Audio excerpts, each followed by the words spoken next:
Arda. Yeah, are you feeling it? A sense of deja vu? We experienced the 32-day strike during the holiday season. That came to an end in December. But the latest I'm told from the Canadian Union of Postal Workers is that Canada Post put a pause on negotiations, but they did say they will come back to the bargaining table. Meanwhile, Canada Post has received a strike notice from the union, which represents 55,000 postal workers. Operations are set to shut down by the end of this week. So employees plan to hit the picket lines on Friday morning at midnight. Here's more from the president of Toronto Local Canadian Union of Postal Workers.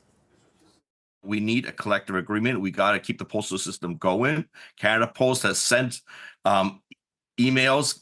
Banks have been sending emails saying there possible labor disruption. Canada Post is killing its own business. It's mismanaged Canada Post for the last couple of years and has billions in losses that they claim, but they've caused these losses.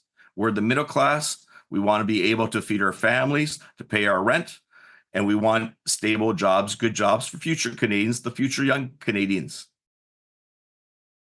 Okay, we know millions of people are affected by this coast to coast. Roughly 2 billion letters, 300 million parcels are delivered across Canada. The president and CEO of the Canadian Federation of Independent Business did say that the last strike cost small business owners $1 billion. Now, in the meantime, no new items are going to be accepted into Canada Post. They will be secured, some of the items that they have, but just not delivered. There are two exceptions to this, though: social assistance checks and live animals.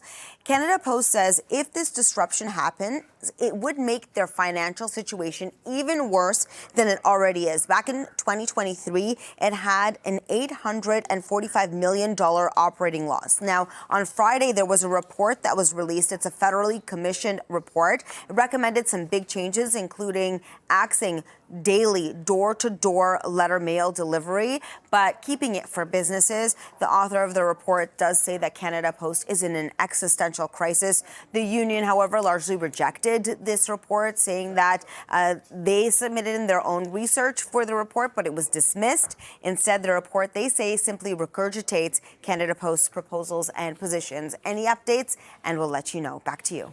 Okay, with the latest regarding the Canada Post situation, CP24's Arda Zakarian joining us live from the news.